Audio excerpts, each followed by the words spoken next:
If you've ever felt your chest tighten, your jaw lock, and your mind go blank with rage in just a few seconds, this story might change the way you see anger forever.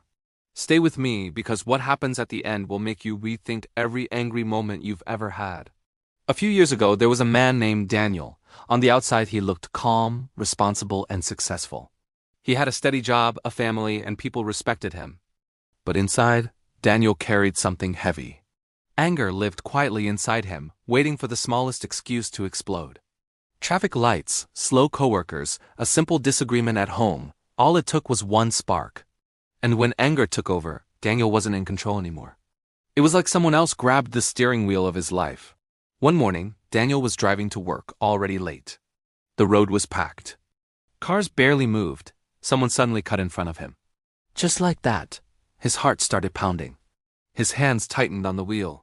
His thoughts raced. "People are so stupid," he muttered. He slammed the horn, yelled words no one could hear, and for a moment, his entire world became that one car in front of him. Before we go any further, if you enjoy deep, real stories that quietly shift the way you think and help you grow, make sure you subscribe to Mindshift Stories right now. These stories aren't just for entertainment, they're for change. And trust me, you'll want to hear how this ends. Back on the road, Daniel didn't notice the sunrise. He didn't notice the music playing. He didn't even notice his own breathing. Anger had narrowed his vision. That's what anger does. It convinces you that the problem is outside, the people, the situation, the world, when in reality, the real battle is happening inside you. Daniel arrived at work already exhausted, even though the day had barely begun. His boss corrected a small mistake on a report. It wasn't harsh. It wasn't personal. But to Daniel, it felt like an attack. His face warmed. His thoughts turned sharp. He replied with a tone he didn't intend to use. The room went quiet. He saw the look on his boss's face. Disappointment mixed with surprise. The anger faded and guilt rushed in to take its place. That cycle followed Daniel everywhere. Anger first. Regret later. Apologies that felt weaker every time. Promises to do better that didn't last. At home, it was the same. A spilled drink. A loud TV. A simple question asked at the wrong time. His family started walking carefully around him, choosing words like they were stepping around broken glass. One night, after another argument, Daniel sat alone in the living room. The house was quiet, but his mind was loud. He didn't feel powerful. He didn't feel right. He felt tired. That's when a thought hit him. Not loudly, not dramatically. Just a simple, uncomfortable question.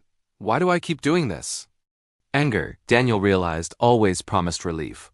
It said, let it out and you'll feel better. But the relief never lasted. It was always followed by distance, shame, and damage he couldn't fully undo. That night, for the first time, Daniel stopped asking, why are people so annoying? And started asking, why am I reacting this way? A few days later, something small happened that changed everything. Daniel was standing in line at a coffee shop. The line was slow. Someone complained loudly. The old anger began to rise, familiar, fast, automatic. But this time, Daniel noticed it. He noticed the heat in his chest, the tension in his shoulders. The story his mind was telling, this shouldn't be happening.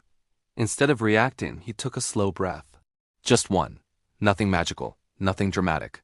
But that pause created space. And in that space, Daniel realized something important. Anger wasn't controlling him. His reaction was.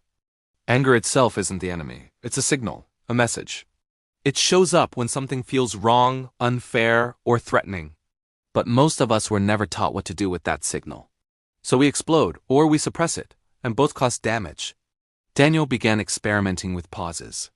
When anger showed up, he didn't fight it. He didn't judge it. He simply noticed it. I'm feeling angry right now. Naming it took away some of its power. He started breathing before speaking. Walking away before responding, giving himself time not to win but to understand.